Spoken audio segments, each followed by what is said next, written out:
Hello and welcome to episode 10 of the Nostalgia Bubble podcast, the show where two lifelong best friends celebrate the movies that they love. I'm one of your hosts, Shuggie, an amateur film reviewer and nerd.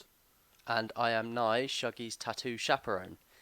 Yeah, you've actually been there for quite a few of them. Yeah. And today we're going on your pick of, and I'm going to try not mess this up, I've written it down, Borat, Yeah, me too. Cultural Learnings of America for Make Benefit Glorious Nation of Kazakhstan. Smashed it. That's the one. And before I get anywhere else into this, I am throwing down a challenge. Okay, yeah, you've mentioned something. I'm a little bit worried. So, let's be real. The Borat impression got old in about 2007. Oh, God. Okay, yeah. So, I am throwing down a challenge that neither of us do a single Borat impression in this episode. Oof. Okay. And that the first one who does has to buy the other dinner. Okay. You good? Deal. Yeah. I'll probably lose. Well, just don't do any challenges and neither of us have to buy dinner for the other. There are so many references in this. There are. You just can't say them in a terrible accent. Okay, that's fine. Yeah. Challenge accepted. Here we go. Yeah, and it's your episode, so why don't you take us away on Borat? Okay, so Borat, Cultural Learnings of America for Make Benefit Glorious Nation of Kazakhstan. I first saw this with my dad, I think, and I knew how funny it was because I saw how much he was laughing. And my dad has the most ridiculous sense of humour. Like, he's full on, like, Vic Reeves, Bob Mortimer, loves, like, Monty Python, like anything that's just stupid. He loves Marx Brothers, which I'm sure will come up in the future at some point. But yeah, and I watched this with him, and he was in tears, as was I. But I think for me, it gave me real confidence I had good taste, in my opinion, when I saw how much he was laughing at this. I think this kind of revolutionized. This felt like almost like a cultural revelation, revelation, in the sense that this changed approach to comedy. I thought, the idea that somebody was creating a character that interacted with the public. Now, not necessarily this film, because I know Borat was already a character. Yeah. So Sacha Baron Cohen had a character, Ali G, and Borat often came up as kind of a news correspondent on Ali G's show and did kind of skits through that. You're doing some of my pre-production work for me here. Yeah. And obviously Ali G had kind of did interviews with various political figures and celebrities and stuff and general members of the public. So Sacha Baron Cohen had experience in this, but this is when it went international. And I think from here you kind of saw a few films sort of pop up around that sort of played with the same notions. I mean, what's the one that Jackass did? Was it Bad Grandpa, was it? I can't remember if theirs is Bad Grandpa or Dirty Grandpa. I think Dirty Grandpa's the one with Robert Zac De Niro Efron and Zac and Robert De Efron. Niro, yeah. I always mix them Yeah. up. So I think it's Bad Grandpa, and it was basically like Borat, but just nowhere near as well executed. Yeah. This, for me, this is his best film. I watch it now and it's still hilarious. And I think I said last episode that I try not to watch it too often because obviously I kind of know it inside out now, but and I still like being entertained by it. So I don't watch it constantly, but yeah, I watched it every time I watch this. Still, however many years later, I'm still completely entertained. And yeah, it's been a number of years since I last saw Borat, and I think maybe it wasn't quite as funny to me now, maybe because a lot of the stuff is still very well known. I think we definitely watched it a lot when we were younger. Yeah, for sure. I was still definitely entertained. There are still bits that are just brilliant and hysterical. I mean, definitely, me sitting there taking notes is going to lessen the impact of the comedy. But yeah, I still really enjoyed watching it, revisiting it again. It wasn't as laugh out loud funny as I remember as a kid, but as I say, that's because I've seen it before, probably. Yeah, I think we're a lot more familiar with the humour now, Yeah, and we know how it goes, um, and I think as an adult, a lot of it is also just kind of sitting in shock and kind of disbelief that the people that he's interacting with are not only genuinely falling for this, but are so ignorant Hmm. and so kind of, I'd go so far as to say stupid. Um, they just don't. They're just so unreceptive to the fact that this guy's clearly winding them up. I mean, you've got all these interviews when he first arrives at America and he goes for the interviews with um, that feminist group, Yeah, and and um, and he goes and has the interview about the not jokes and the kind of joke coaching and stuff like this. I think and there's always been a bit of dispute about how much of it is real and how much of it is staged and all of that stuff. I think those interactions are fairly genuine, um, which is all the more impressive because he's so quick off the mark. Um, yeah. I think I I can't yeah. speak as much to this one, but I know certainly for the newer film, which I'm sure we'll talk about later, Hmm. there were moments where, um, actually, and in this film as well, where they've told the person that this is someone filming a TV show for a different purpose. I think the driving instructor in this film, he was told that he's agreed to give this guy a one sort of film lesson. Yeah, And but not entirely aware of what the circumstances are. yeah, he thinks Yeah, this is someone coming in from a different country. yeah. I think that was generally the gist of how it ran. I mean, there was no way that, for example, they were gonna get in the camper van and with those three guys with a full camera crew or with a camera and them not notice. Like they had to come up with something, Yeah, with yeah, some yeah, sort of guys. But um, yeah, I think the general thing was that they were going to tell everybody, give them a context that was obviously completely different. yeah. Um, And that's kind of and where a lot of the legal challenges come from. Is the fact that they have told them one thing and the film's actually something else. yeah, I mean, so I assume that you have a lot of pre-production, which includes I've got a little maybe bit, yeah. some legal stuff in there. I have a lot about legal stuff after. Yeah. I think I'll talk about, but Okay. there's a little bit, yeah. Okay.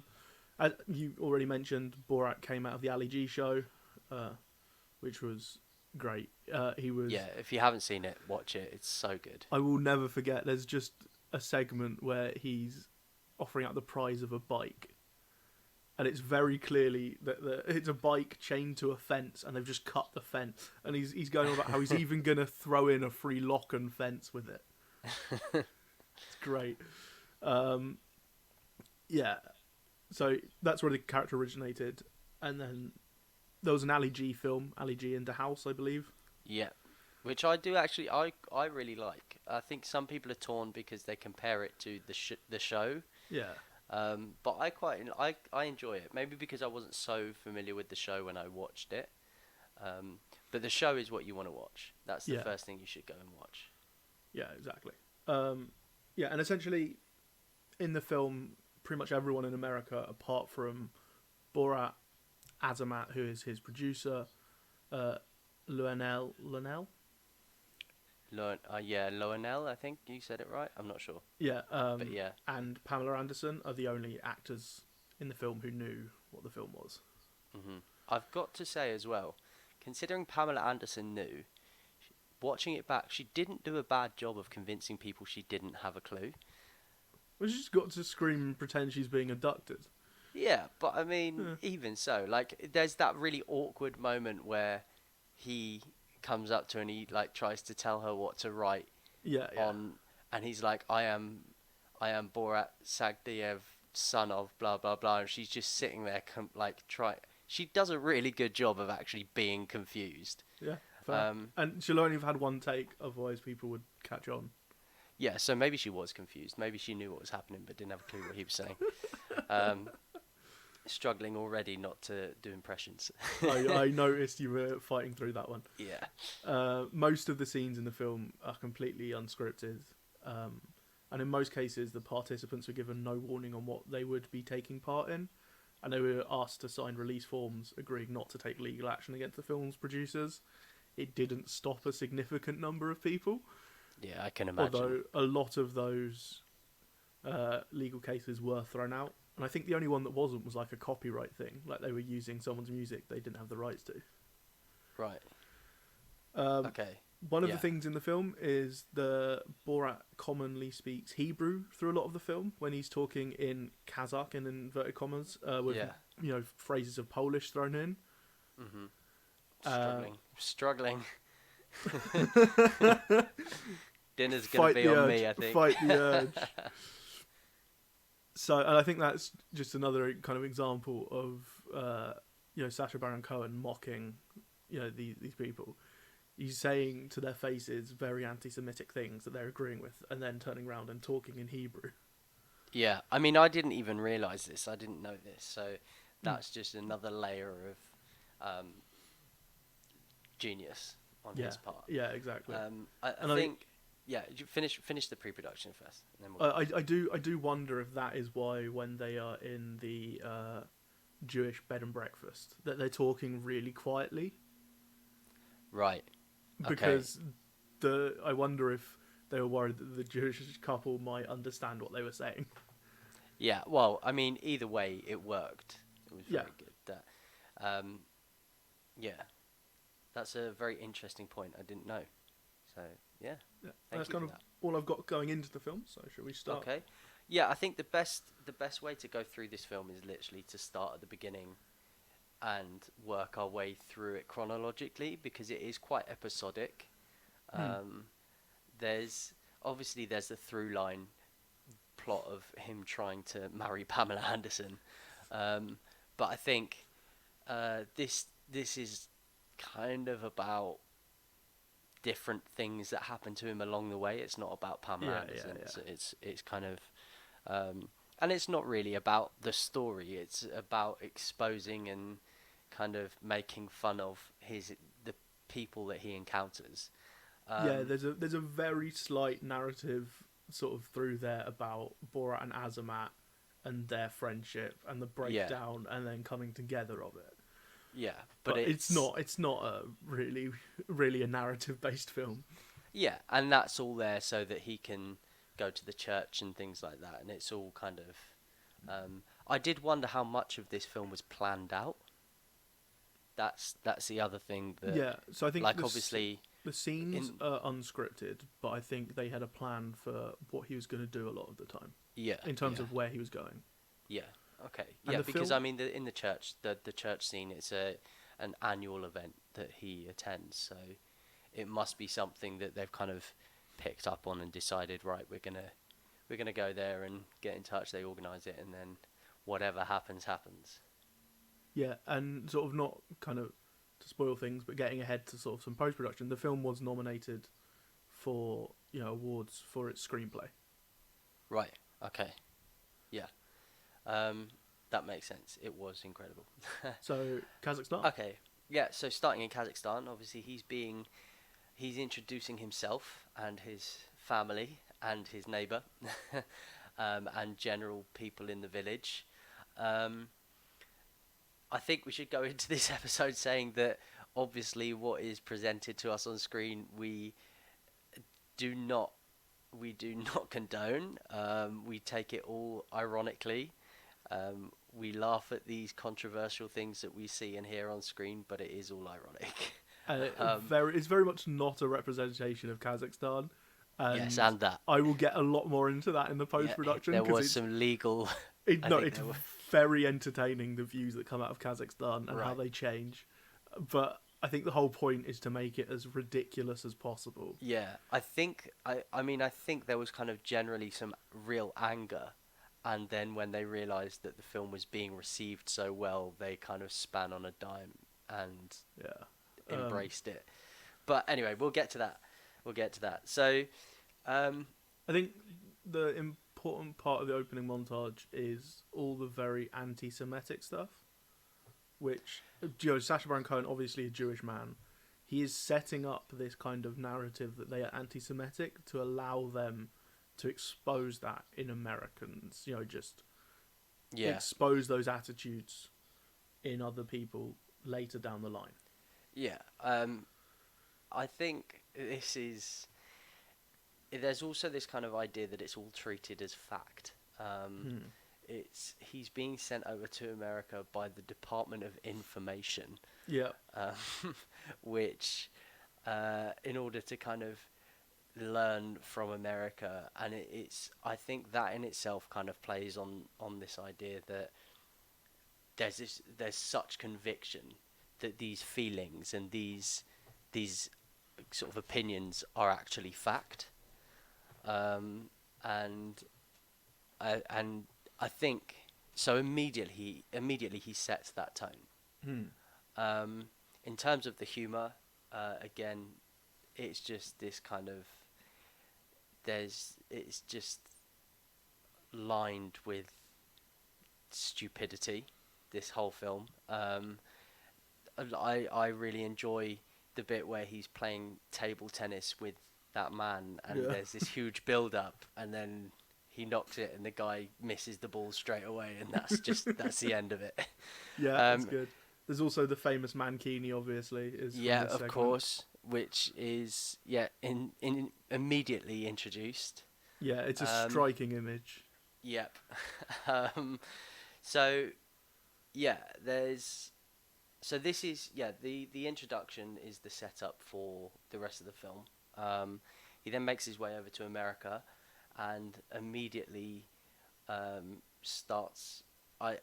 Presumably straight away. It's his first day of filming or whatever, but immediately gets a chicken out on the metro. Yeah, I Um, think a lot of the stuff on the subway is really good. Just immediate distrust that people have of him because he acts differently. yeah. People immediately threatening him. Yeah, well, this is so. I found it very interesting that. So this is actually, having seen it so many times, this is the first time that I noticed that there are actually a lot of people laughing on the metro, on the subway. Um, so, and this for me was obviously I know that not all Americans are the same, but this was the first time that I realised that how selective this film was Of course. being. Yeah, of course. They're only going to select certain moments that make. Yeah, Stand absolutely. their So, narrative. in that sense, it is not a documentary. It's not or it's very biased. Incredibly. Yeah, but yeah, immediately there's homophobia. There's people kind of this sort of reservation about sexuality. Yeah. There are men avoiding him kissing them on the cheek. I understand that obviously if somebody just came up to you on the tube or the metro or the subway and got very close to you, you might not want them in your personal space. But it seems it's very much met with aggression and anger and this kind of macho response. You see that when he's trying to do it to people on the street as well. The guy he chases for like a block and a half around Yeah. the corner is my favourite. I do love that. And you audibly hear him go, "What are you doing?" that doesn't impression's count fine. as a That does Borat. not count. Yeah, You're right. okay. Yeah, so immediately he doesn't even hesitate. He somehow finds a way of. Like I said, must have been all planned, but he doesn't hold off on just straight away getting to the point. He hasn't introduced America at all, and already he's at it. Yeah, and then he gets to the hotel, unpacks in the lift because he thinks that that's his room. Yeah. He's impressed by a chair, struggling not to do the struggling again not to do the I impression. believe in you. Hold strong. Oh God. Yeah. So and then he comes across Pamela Anderson. And He's watching he falls in Baywatch, love. yeah. He's watching Baywatch, and he falls in love. And straight away, this changes the trajectory of the film, and very quickly, you kind of forget why he's in America in the first place, because then it becomes about going to Pamela Anderson. Also, I think the Pamela Although- Anderson bit comes in between the joke or the humour coach and the feminist group. Right. Okay. Yeah. So then there are these interviews, which for me are some of the best Yeah. bits in the film. This is when you kind of start.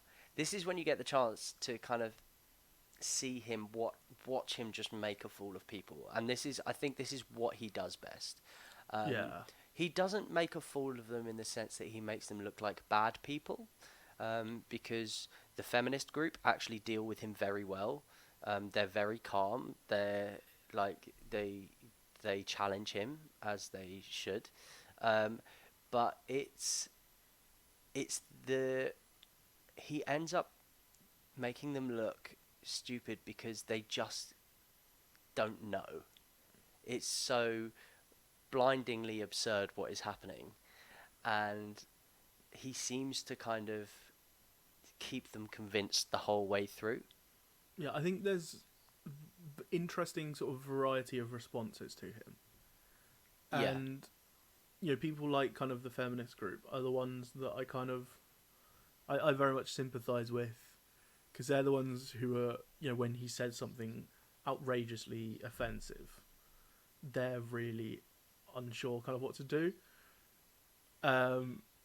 It's almost though sort of they're trying too hard to be accommodating because he is not American. Yeah, it's interesting you say that, because I found that on the flip side, kind of on the a different side of the same coin, I found that throughout the film, it was the women that ultimately ended up challenging him. So the feminists challenged Maybe I'm him, thinking more of the humour coach, and then who of course, awkwardly high fives the very Yeah. offensive joke. Yeah, but then when he goes to the dinner party later on, it's the woman that challenges him, that's been trying to help him through the night.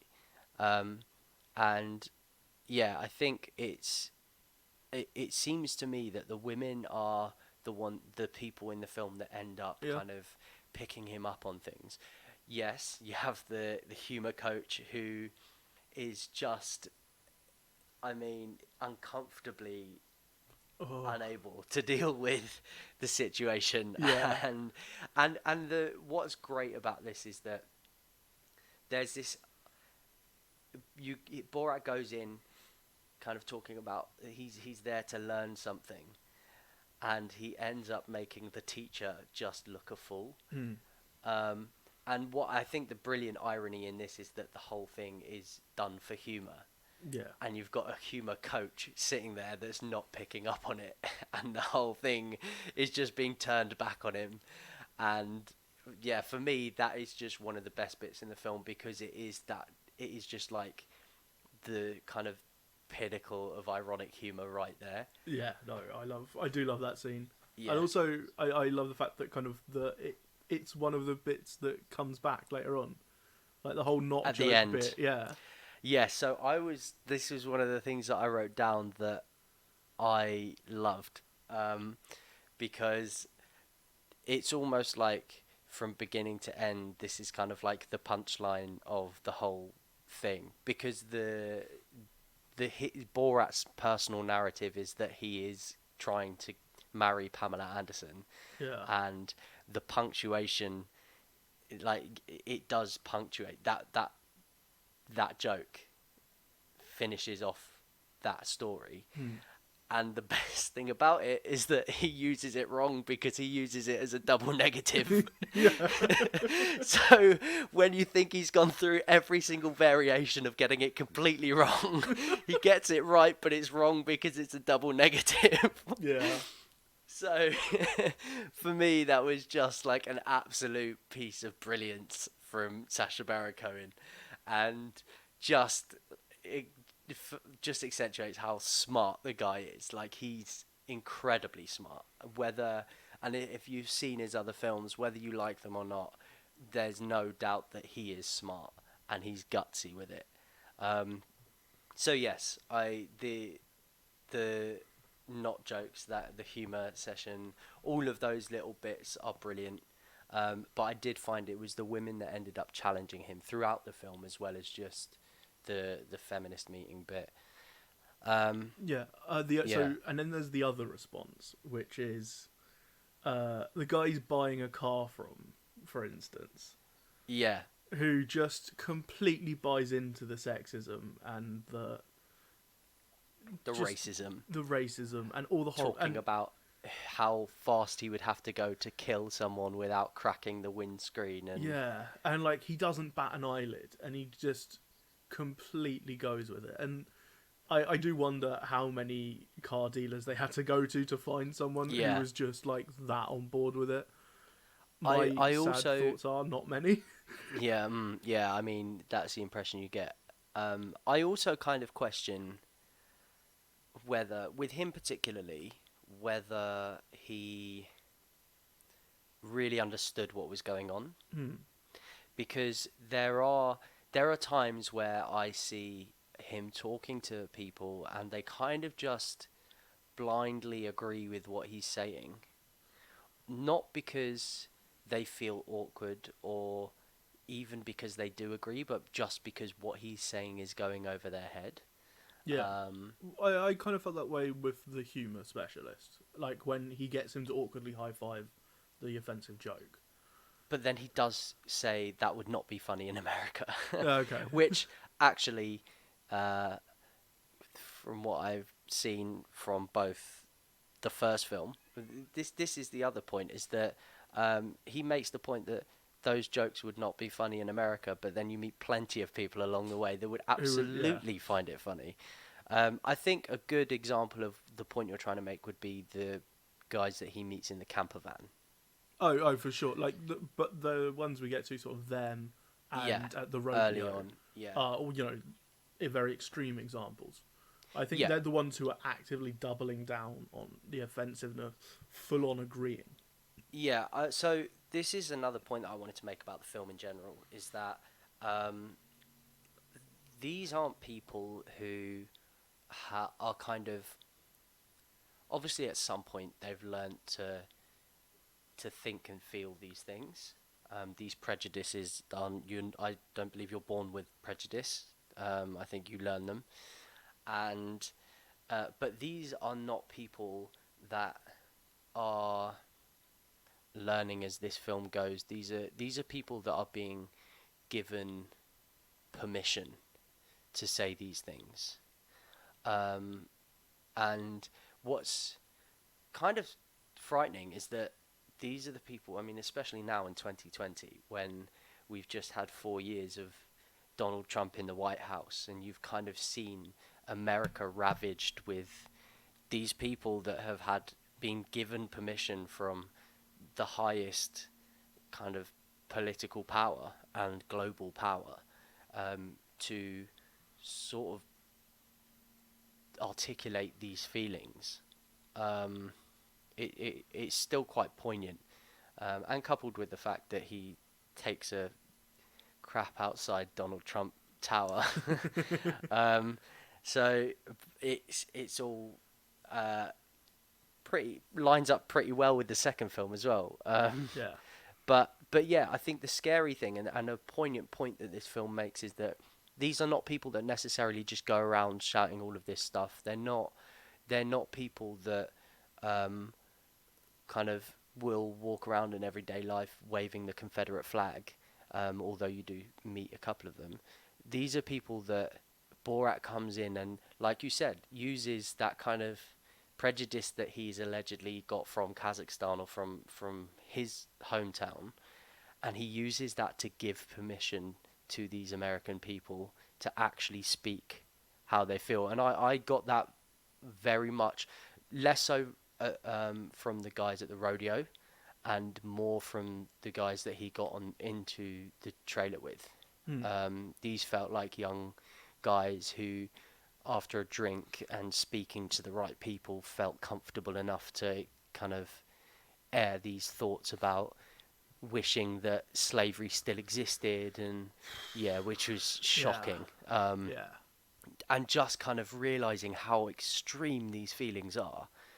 I mean, it's not just about kind of these aren't just sort of everyday prejudices, which are just as bad, but they run so deep and they run so far back, and they're so extreme that these people feel that they're being permitted to say those sorts of things.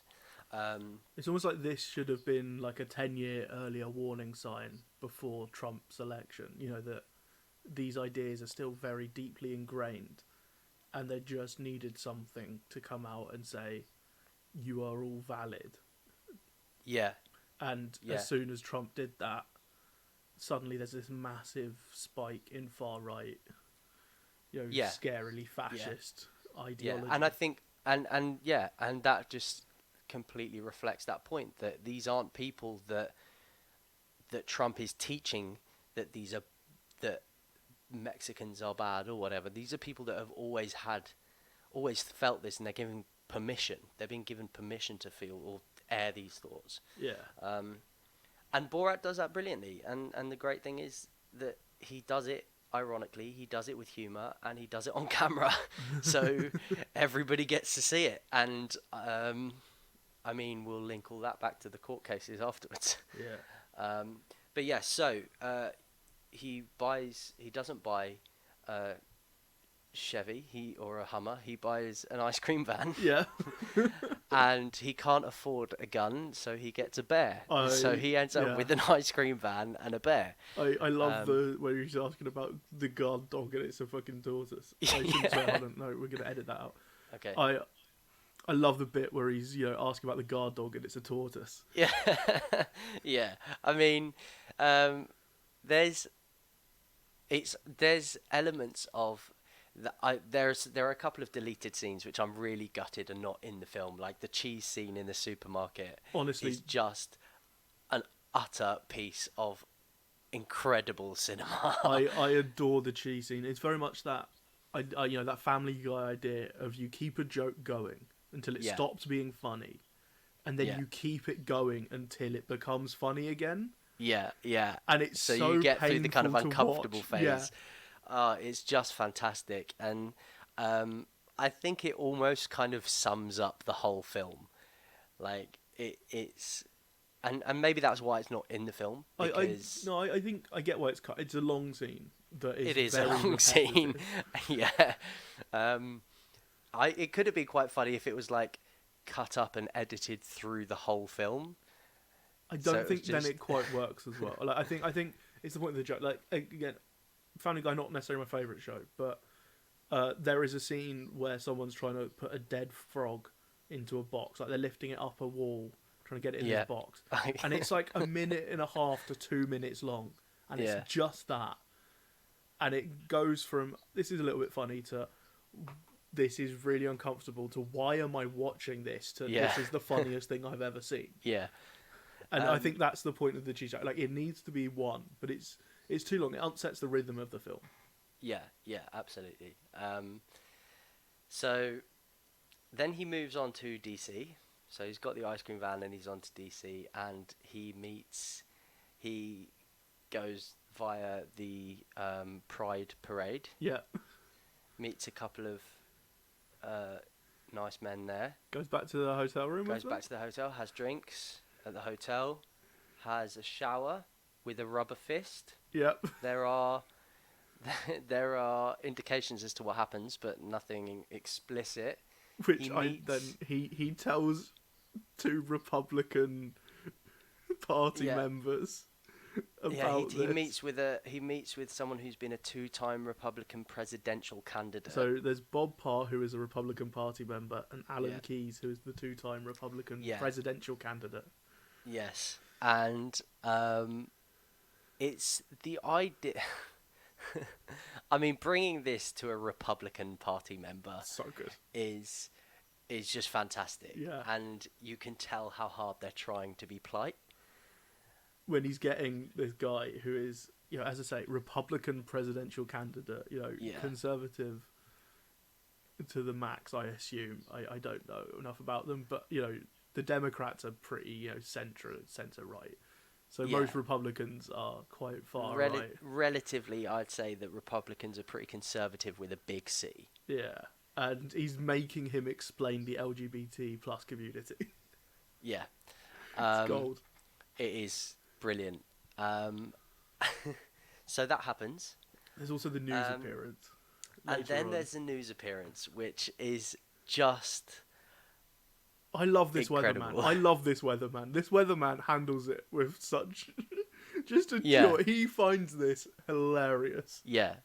This is the first time that you see somebody who Borat is directly interacting with finding this funny. This is the first time that you actually see an American member of the public respond in the way that the audience is responding. Yeah. And I think, and there's a real, what's great about that scene is that there's a real contrast with the interviewer and the guy who's on the weather, because the interviewer is trying so hard to stay polite and courteous and and Borat just he's like a child, he stands up in the middle of his interview. This kind of shows, Sacha Baron Cohen knows TV, and he did the Ali G show where he did interview, so he knows what will ruin an interview. Yeah. So things yeah. like standing up so he's completely out of shot. Yeah, It's- and there's it's just like, yeah. and they cut to, and I also find it brilliant that, and I don't know how intentional it was, but they cut to him, just not Ali G, sorry, just Borat. His they came to a medium shot of Borat, Yeah. and you could just see the interviewer's head at crotch height, Yeah. and and I don't know if it is intentional, but something tells me that he would have done something like that, knowing that that was going to be the case. You can see it. Yeah. Yeah. There are also things that he does in this interview which I think are, in terms of character, are just fantastic little and you see them throughout. They're great little sort of mannerisms, so the laugh. He's got this huge laugh, and then he just goes deadpan. Yeah.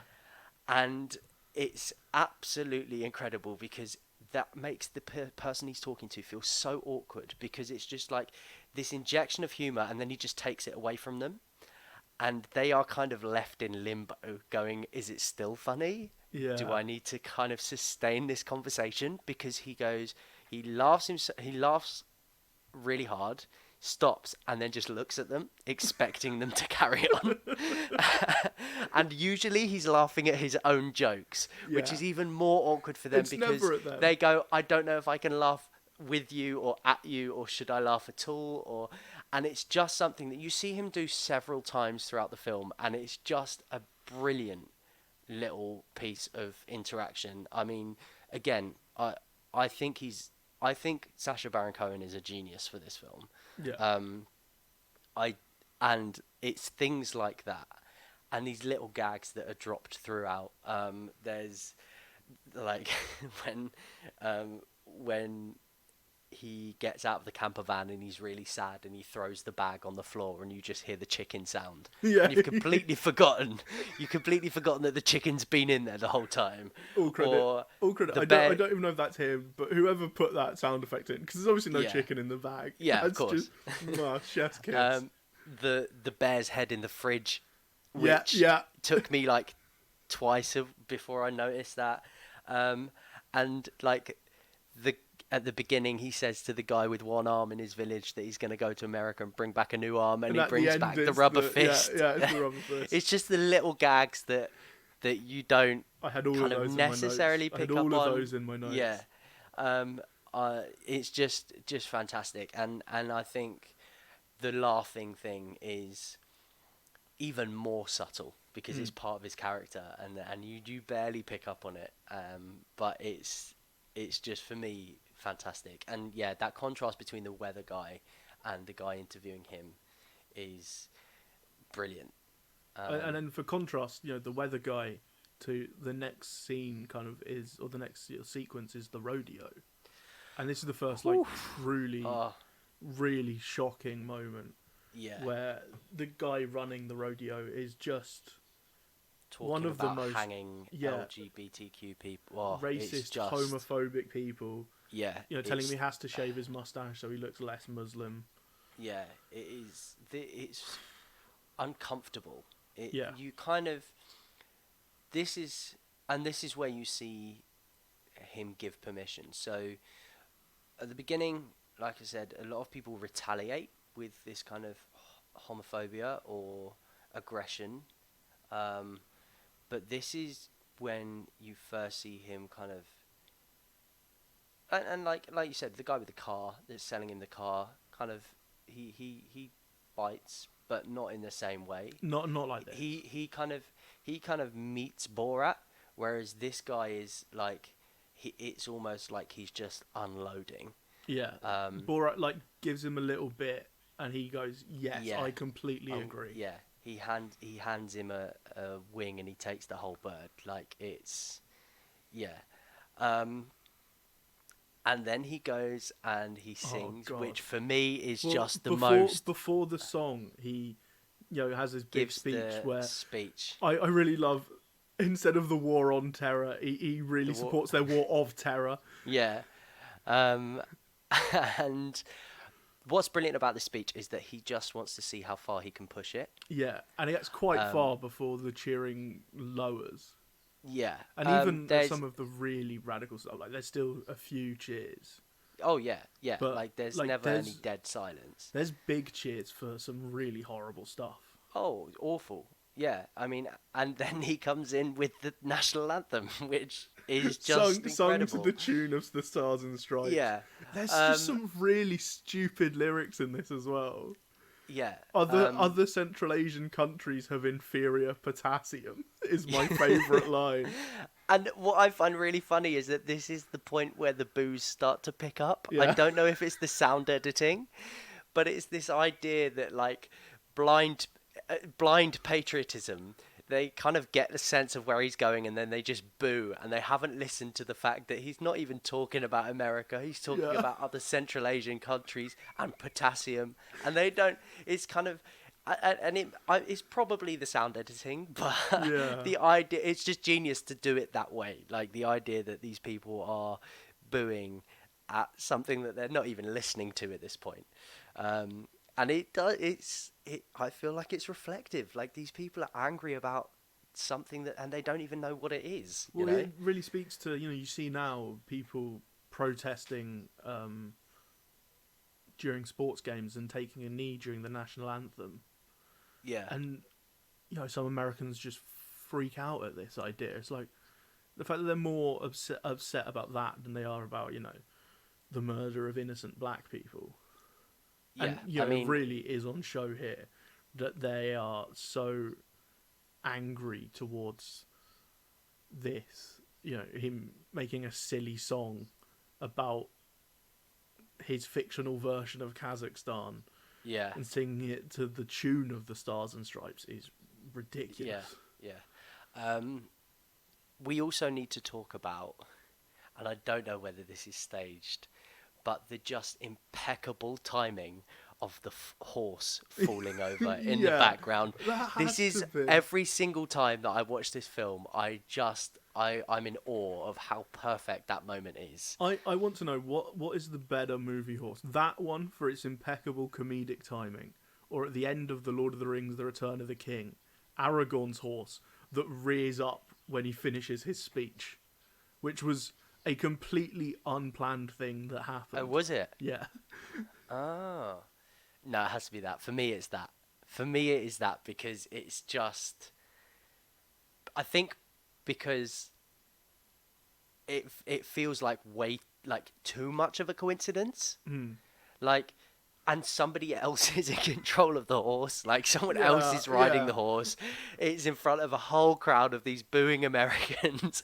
And they're holding the American flag. And it's just perfect. And something tells me it can't be real because it's just that brilliant. Yeah, I feel like that has to have been like one of the producer team. Like, yeah, we've got someone who can ride a horse with him and wave the flag. It must be. I'll look. I want to look into that now because yeah, you're right.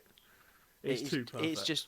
It's one of the most like perfect bits of like cinema in the film. It's just brilliant. Yeah. Yeah, and then he moves on. There's kind of these several little very small vignettes as they're kind of on the road. The one that I want to talk about, because it is unexpectedly topical, is this B&B run by the Jewish couple. Yes. Well, do you want to know what the name of the B&B is? What? It is the Four Seasons Kosher Bed and Breakfast. What great timing. I know. I saw that in like... I was just like, no, this can't be real. Brilliant. Maybe that's where Rudy Giuliani meant to do his speech. Yeah. Oh, gosh. That is just brilliant. Yeah. So this whole scene at the Four Seasons is... Again, I think there's a lot about this scene that is staged. So the cockroaches have to be staged. Yeah, I imagine. But the acting in this is hilarious. Watching him as he realizes that she's Jewish and his face just drop. Yeah. Watching him try to eat the sandwich. I did always feel a bit sorry for this couple because they are so sweet. They are so sweet. And yeah, I mean, this scene ultimately feels sort of neither here nor there. I think this is kind of, in terms of like, it's not a huge standout moment of the film. This is the main kind of interaction that he has centered around his kind of anti-Semitism. And because that isn't an ongoing thing in the same way that it is in the second film. Yeah, I think the purpose of this scene is it's meant to be kind of the final straw in him and Azamat breaking it apart.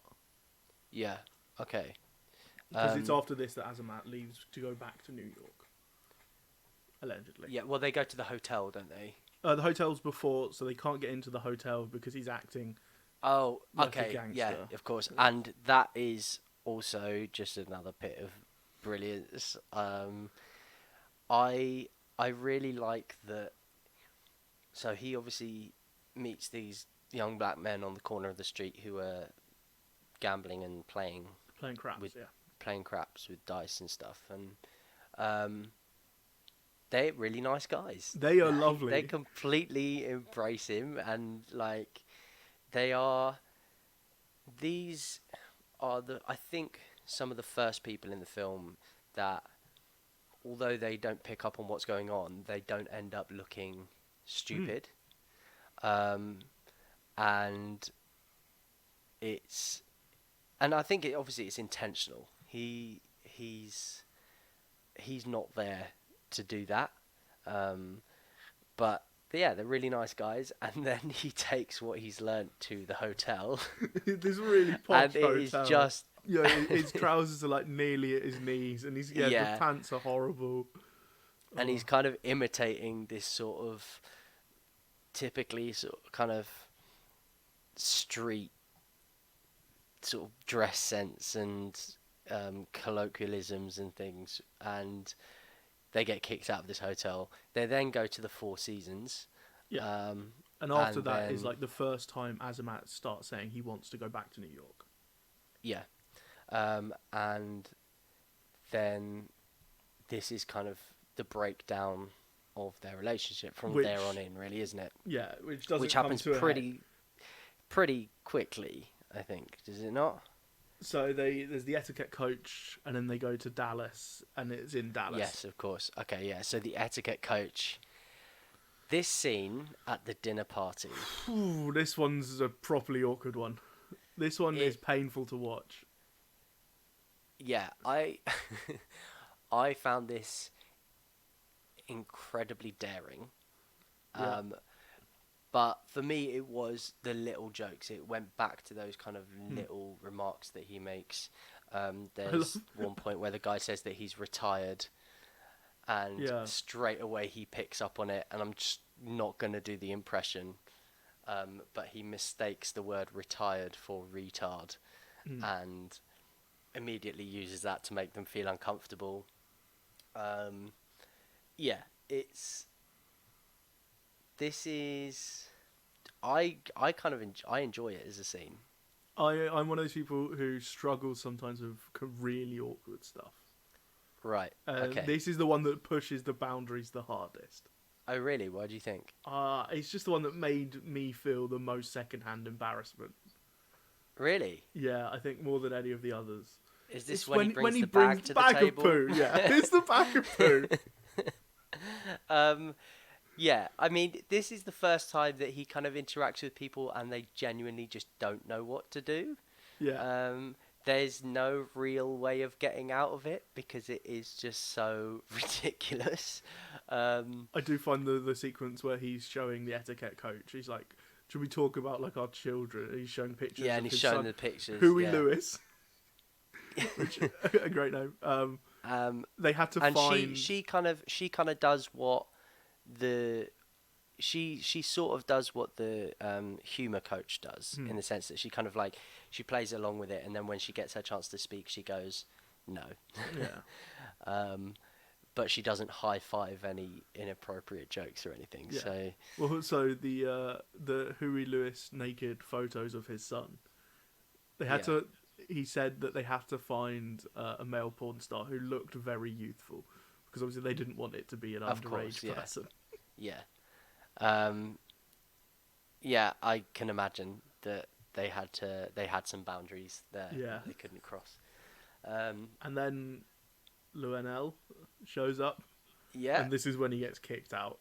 yeah, and For this is when again you see the woman challenge him. You kind of see her really struggling through the whole of dinner to try and be polite and try and sort of I am amazed that no one kicked off when he yeah, said, "Should you compliment the guests?" And he compliments two of the women, and then and then insults the says third the one. other one not so much. Yeah, Yeah. And but he the so she's married to the pastor, isn't she? Who then is the first to leave. He when hmm. Lionel Luenel. Luenel, when she shows up, that's when he's like, right, I'm up and I'm out. Yeah. Um, I found this bit quite interesting actually because I'm surprised that that was the final straw and not the bringing the bag of poo to the table.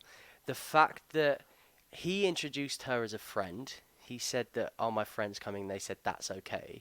The final straw was not that he brought a bag of poo to the dinner table, it was the fact that he'd brought a black woman who happened to be a sex worker, Yeah, but who he introduced as his friend to dinner.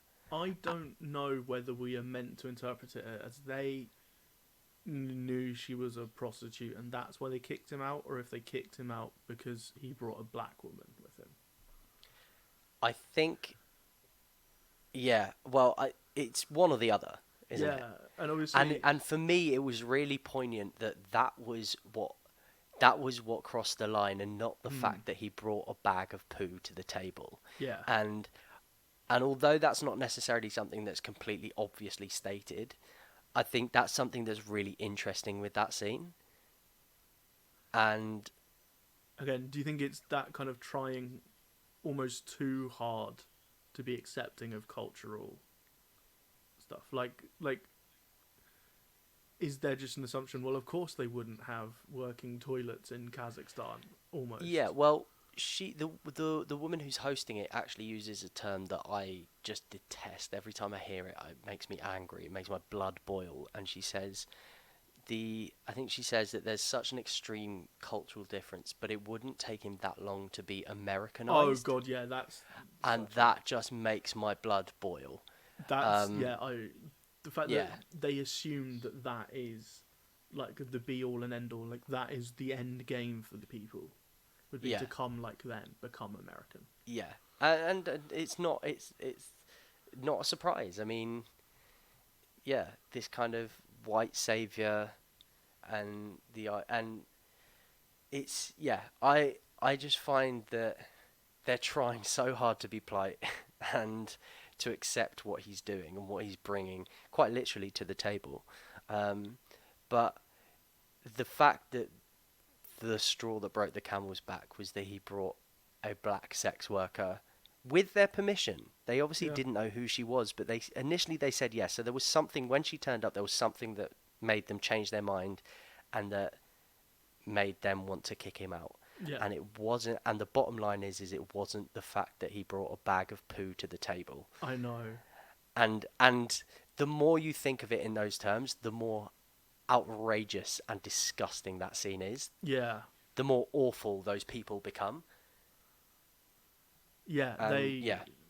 They're the kind of ones who it's almost, this is the other reaction, Yeah. which is almost a more subtle and insidious level of, potentially racism and underlying Prejudice. Yeah. Yeah. So yeah, and they get out of there they get chased out of there. Someone has said they've called the police already. Yeah, and he goes, is it because the retards escaped, which is awful.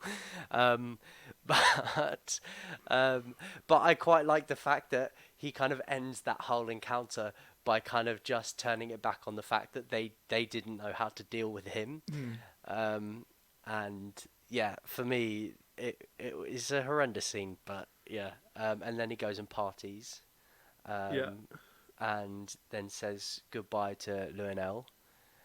Who's a fairly well-respected sort of comedic actress. She's been in a lot of stuff. Recently was in like Dolomite Is My Name. Like, yeah, she's one of the few actors in the whole thing. Yeah. Okay. And then we get to my favourite scene of the film, which is the fight in the hotel. Oh, the naked fight in the hotel. God, I have no idea how either of them had the guts. My favourite part of this whole fight. I wonder if it's the same as mine. Is it when they in the lift? In the lift, and they pan to that guy who's just standing in the corner of the lift, trying with all his might not to make eye contact with anyone, which to me is just like, it's actually it feels British to be honest. I feel like that was a British man on holiday in America. Yeah. Because everyone else runs off the lift on one floor. Yeah. And you assume it's not their floor. And he waits to his floor. Yeah. And he's so red, and he's so like, and the camera's right in his face, and he's so unflinching. He just staring into the middle distance, and you could just tell that every single muscle in his body is clenching up. Yeah, that's my favourite part of the fight. Yeah, it's so all good. so outrageous, but it's the dead silence, the pan. He's there, and you don't realise he's there. You think it's you just assume them. everyone has run out of the lift already, but there's someone left. Yeah, it's just a piece of utter brilliance. Everything else is kind of, it's big, it's loud, it's bombastic, it's outrageous. Yeah, like when they break into the conference, and people there are finding this hilarious. Yeah, they're kind of like 50% shocked, 50% entertained. Yeah. But yeah, it's that moment in the lift where It's golden. Oh, it's just, and I think a lift is such a brilliant place because it's kind of like it's so typically awkward. Like in any film you see, any TV program, the lift quite often is like a place where it's just awkward. And then there's the whole kind of don't fart in a lift concept. Yep. And these guys just take it to a whole different level. So it's not only doing something that cannot be spoken about in a lift when it's already awkward, but it's something that is almost like a fart is an elephant in the lift, you know. But what is two men standing stark naked? What is that? It's just a whole different. And the best thing is that like you kind of see this unwavering, like this guy is probably reacting in the same way as he would if somebody had farted. Yeah, And 100%. it's just fantastic. It's just brilliant. And I, that for me is like the pinnacle of that whole scene. yeah, that's definitely the best bit. It's just the highlight of that whole scene. Yeah, and this is the complete fallout with Azamat. Azamat Yeah. leaves him Yeah. with the chicken, the Baywatch mag, a plane ticket but no passport, and the car which has run out of petrol, which runs out Yeah. of petrol pretty quick. Yeah. But Azamat takes the bear. Azamat takes the bear for food, apparently. Yeah. And then he goes to sacrifice the chicken, which is, and then he kind of does this whole, go, leave me. Moment That's where after they meet the frat brothers. the three Yeah, guys they on meet the yeah, three frat yeah, brothers first, yeah. and they're just Yeah, this scene is just awful. There's no comedy in this scene, apart from watching Sacha Baron Cohen as Borat. This is all like just him trying shock. to explain the game of when the snake eat the pig, like stuff like Yeah. that. It's funny, but everything they do is just awful. Yeah, this is. Yeah, I mean, I've got no other words for it. It's just these people are just terrible, and I know that there was some backlash from them when the film was released. I think two of them sued him. Yeah, and yeah, it was pretty horrendous. Some of the stuff that these guys came out with, "You're better than a woman," "I wish we had slavery," Minorities have all the power and advantage. yeah, yeah. just kind of when one of them asked about if he sleeps with the women and leaves them because they don't have his respect, and yeah, it was homophobic, misogynistic, it was racist, it was just, these people were just obnoxious. Yeah. And this for me represented the kind of the sort of the similar demographic to the dinner party, but the younger generation. This kind of entitlement that gets passed down, Yeah, 100%. and I think these are the people that are now 10 years later working with Trump. They're working in these regimes, and this is exactly why it's completely an accurate observation that this is a warning sign. Yeah. It's not just this older white privileged generation, or it's not just the people in Texas or people in the rodeos that have these very traditional beliefs. It's these privileged white young cis heterosexual males.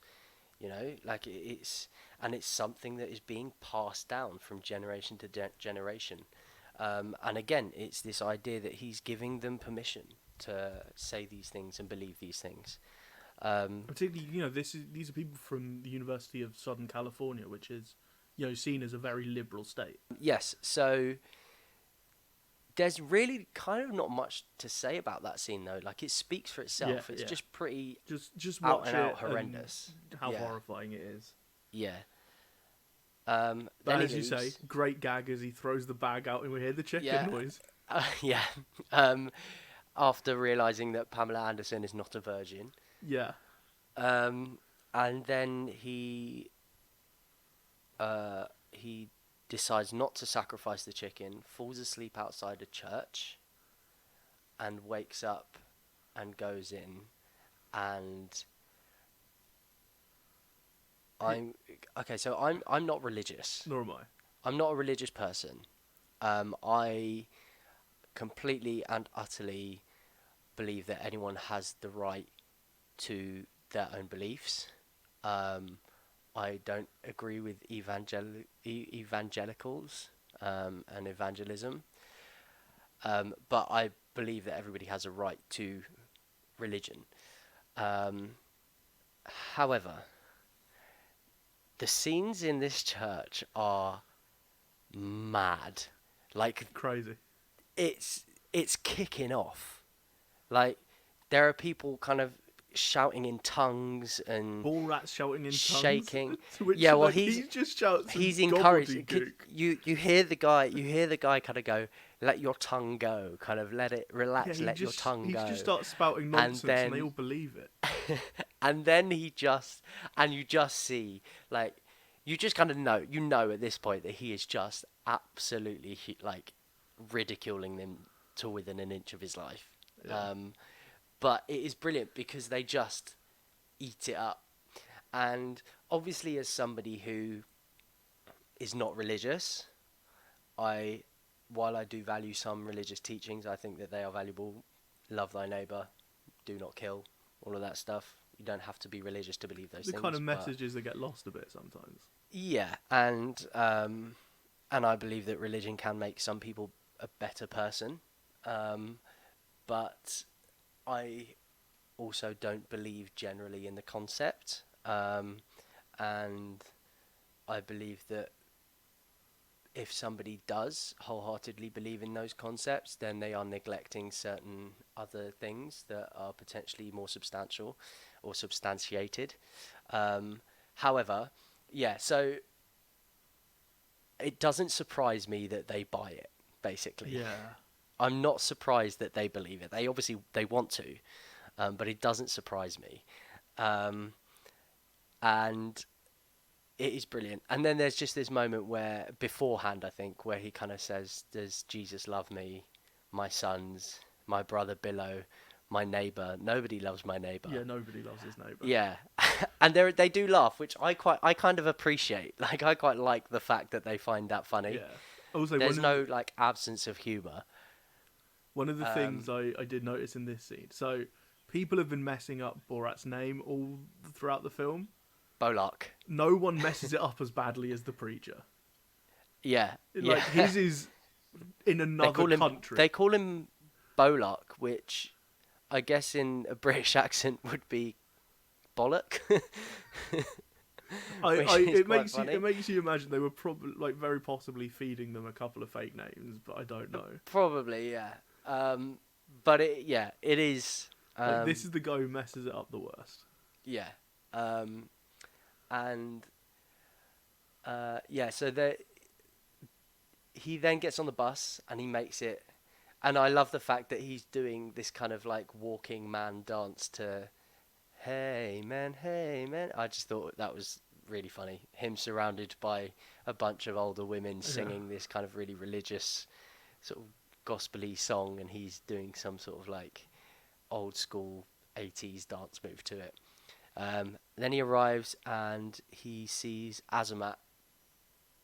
I love this. Sparked a little bit of nerdiness in me as a film fan. He meets him outside the Chinese cinema in Hollywood, which is a very, very famous cinema. Right. Okay. In Iron Man 3, it's where the bomb goes off that Happy gets injured at.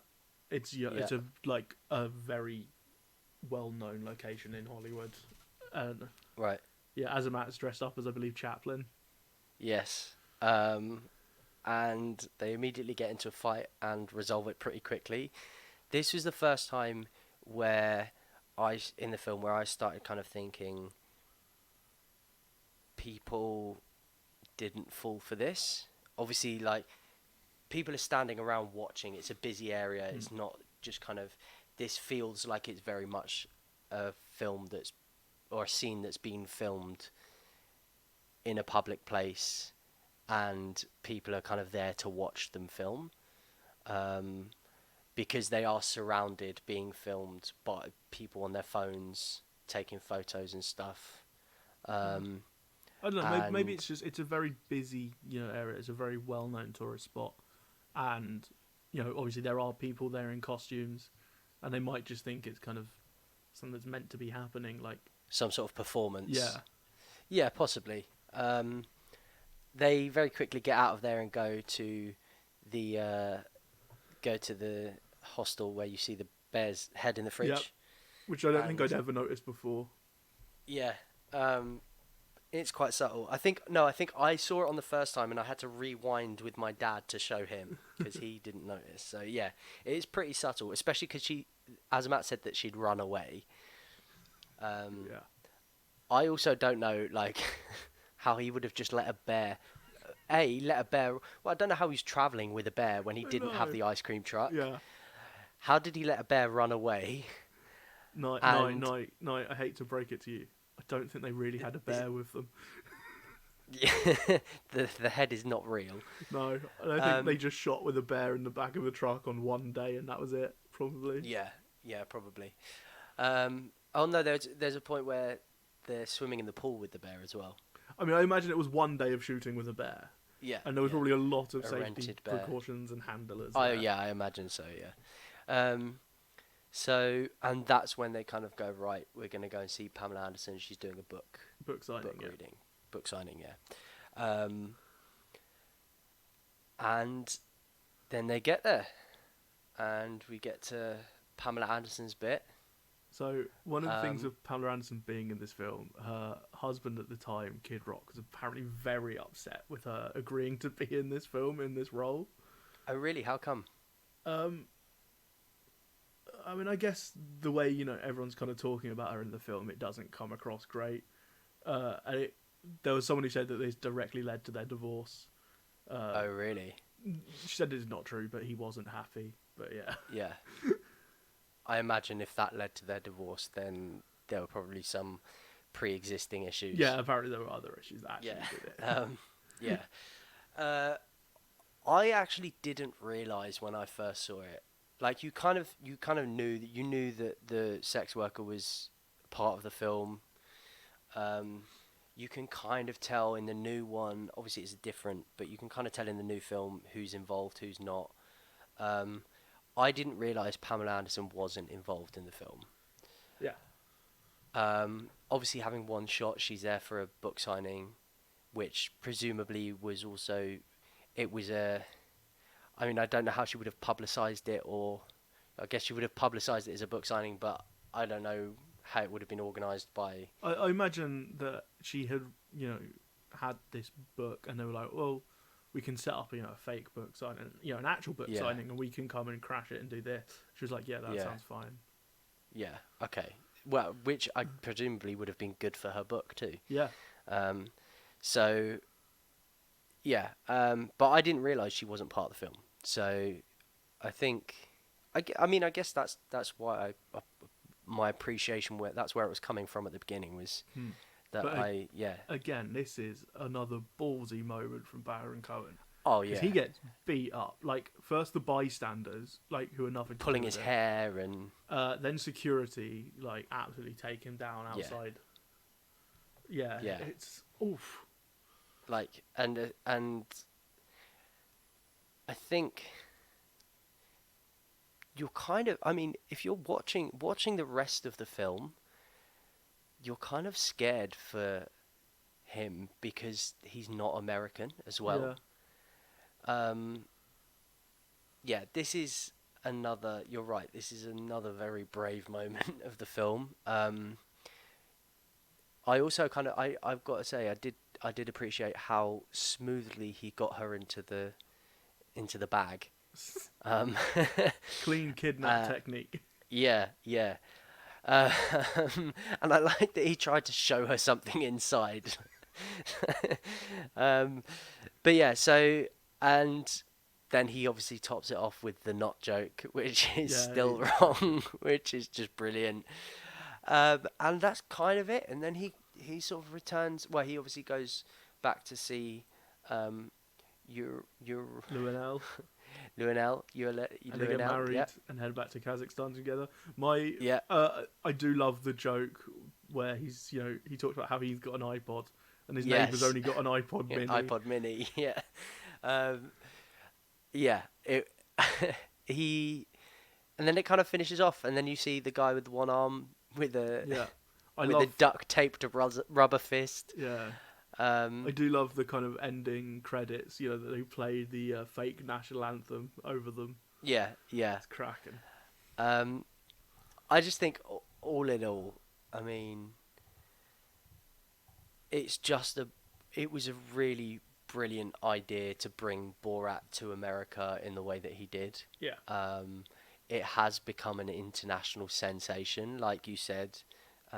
It's so quoted and imitated, and it's become sort of an icon in many ways. The Mankini blew up.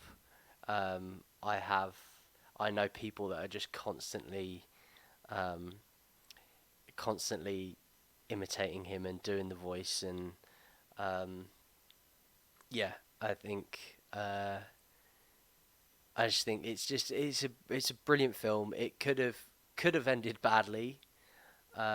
Obviously, did well enough to come back with a sequel. Um, not, I don't think it was as strong. I well, we'll thought talk there were about sequel. moments of it. We'll talk about sequel in a minute. Let me just wrap up on kind of the first Yeah, Borat first. So actually, it came out, critical acclaim, performed really well at the box office. It was nominated for Best Adapted Screenplay at the Oscars. It lost to The Departed, which won Best Picture that year. It also was nominated for awards at the Golden Globes, Best Motion Picture in a Musical or Comedy, and Sacha Baron Cohen was nominated for Best Performance by an Actor in a Musical or Comedy. It was included in the Best Films of the Noughties by The Guardian. Lots of other high, praise on lists like this. As we say, there were a number of controversies surrounding the film. A huge number of complaints by participants who felt they were unfairly treated or duped. There were a number of legal challenges. So the villagers of the Romanian village they shot the Kazakhstan scenes at, the University of Southern California frat brothers were two of the major ones.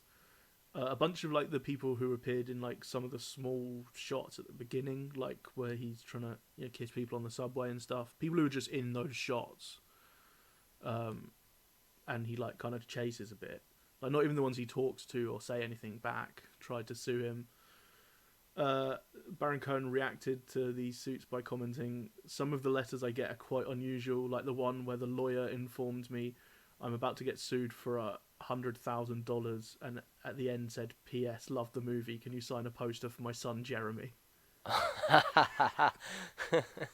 brilliant. Slightly undermines their case, I I imagine. know. And so the initial reaction from Kazakhstan, it was completely denounced by the government, and Yeah. they wanted to counter, this is the view of the country. A Kazakh ambassador to the United Kingdom, Erlan Idrizov, sorry if I butchered your name, I'm sure you're listening, after he viewed the film, called it very funny film, and wrote that the film had placed Kazakhstan on the map. And there was Yeah. a view from some in Kazakhstan that this is it's not even meant to be a representation of Kazakhstan. It's meant to, poke fun at American perception of foreign countries.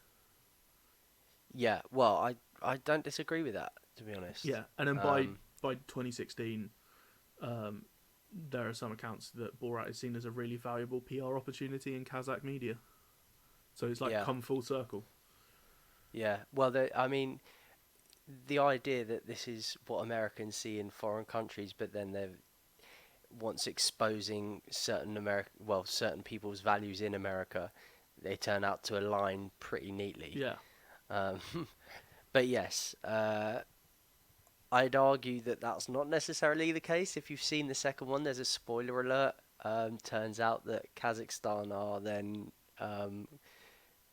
then kind accountable for releasing the coronavirus. yeah. So Not sure how much that did for Kazakhstani, Kazakh PR, but yeah, as you mentioned, the final kind of bit of post production is that there was a sequel released this year, Yeah. Borat subsequent movie film delivery of prestigious bribe to American regime for make benefit once glorious nation of Kazakhstan.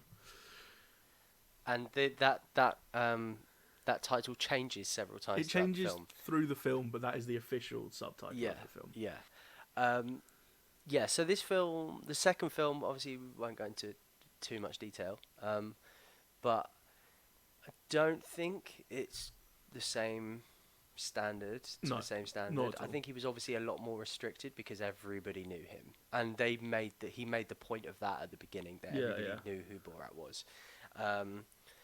But there are moments where he's again pretty daring. It's there are similar moments to kind of the rodeo where he Yeah, like gets where up he on performed stage for and he the crowd. sings and you see people kind of throwing up their Nazi salutes and stuff. Yeah. But yeah, ultimately not quite as good for me. This is just a fantastic film through and through. Um, The it, thing with the sequel that the bit I prefer in the sequel to the original is actually the early stuff in Kazakhstan, where they yeah, took kind of that scripted opportunity to take a lot more shots at the political systems around the world, particularly America. There's a yeah, great joke where, he's obviously been put in hard labour and not been able to view the news, and now there are many leaders of color in the world like Obama and Justin Trudeau in blackface, calling out stuff yeah, like that. yeah. I think that stuff works a lot better in the sequel, but I think generally, yeah, the quality's a lot lower. Well, I Um, think in light of the fact that it kind of goes in and hard on the Trump regime, yeah, making those points that Justin Trudeau, who's considered relatively democratic, um, in a, I mean, in a kind of American way, mm, um, is although he's obviously in Canada, um, it is not. It's still kind of there are all these flaws where there's still this privilege, and it's these people they're no better than they were 10 years ago. yeah, Um, yeah, but ultimately, yeah, the first film for me is by far the better film. Um, I think obviously there was more he could do with it. But yeah, if you haven't seen this film, I don't know what you've been doing with your life. You need to see it. Um, it's it's brilliant for me. I just think it's fantastic. It's one of my favourite comedy films. yeah. Even though I found it a lot sort of less laugh out loud funny, I still tremendously enjoyed revisiting. There are so many great jokes, small Yeah, gags that I hadn't picked up on, as you say, like the chicken noise in the bag, the bear's head, yeah. stuff like I that. also want to give a special shout out to the scene where he's in the antique shop and he just manages to smash the whole room, Yeah, well, they have which Confederate flags. yeah, and I never really picked up on that initially. Yeah, well, that's So something I we just wouldn't found have it known about. Yeah, absolutely yeah. hilarious. So I found the fact, like the physical comedy in that scene is just brilliant. The fact that there's like a random truck on the floor and he manages to stand on it and he like goes sliding all over the place and takes out the whole room. I obviously had a lot less sympathy for them this time because I realised that there were Confederate flags everywhere, Yeah, yeah. and Like they were now I celebrating know, their now history. I think they said. now I know kind of what Confederate flag is, what it represents. Yeah, You just yeah, go, yeah, like fair play. He's just having a go at some racists. yeah, yeah. Um, but yeah, I loved that scene. That's always been a scene of one of my favourite scenes. Um, but yeah, so that's I mean that's Borat. Yeah, it's boring. I loved it. Borat done. I think it's well, it is your choice for next episode, and we are moving on to Christmas themes because we're now moving into December. So what is your choice? So my original choice has actually been slightly scuppered because I don't want to just I want to add some variety, and we've just had two couple comedies back to back, so I didn't want to go another comedy. My original choice was going to be Or you Monty Python's Life of Brian. okay?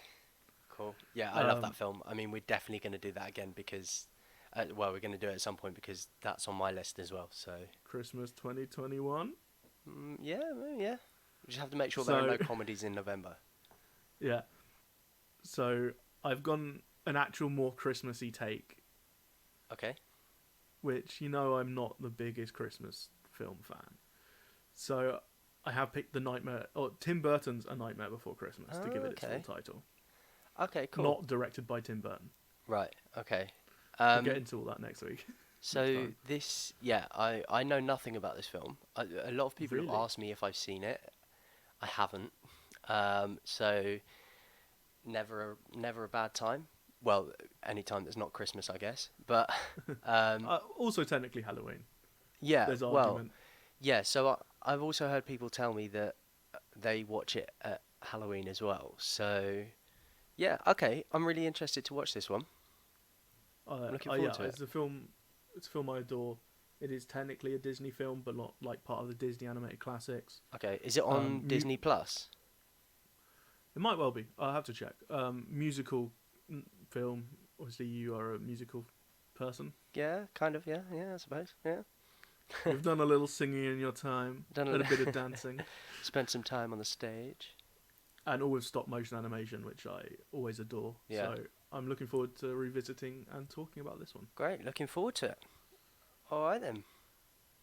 You can find us on iTunes, Google Podcasts, Stitcher, Podbean, and YouTube if you want to swap up whatever platform you're listening on. You can follow us at Nostalgia Bubble on Twitter and at Nostalgia Bubble Podcast on Facebook and Instagram. You can follow me at Shuggie Says. That's SHUGGIE Says on all social media platforms. And you can follow me on Twitter at Nyrees, NYEREES, and on Instagram at ReeseNye. And we'll see you next time. See Bye-bye. you next time. Bye.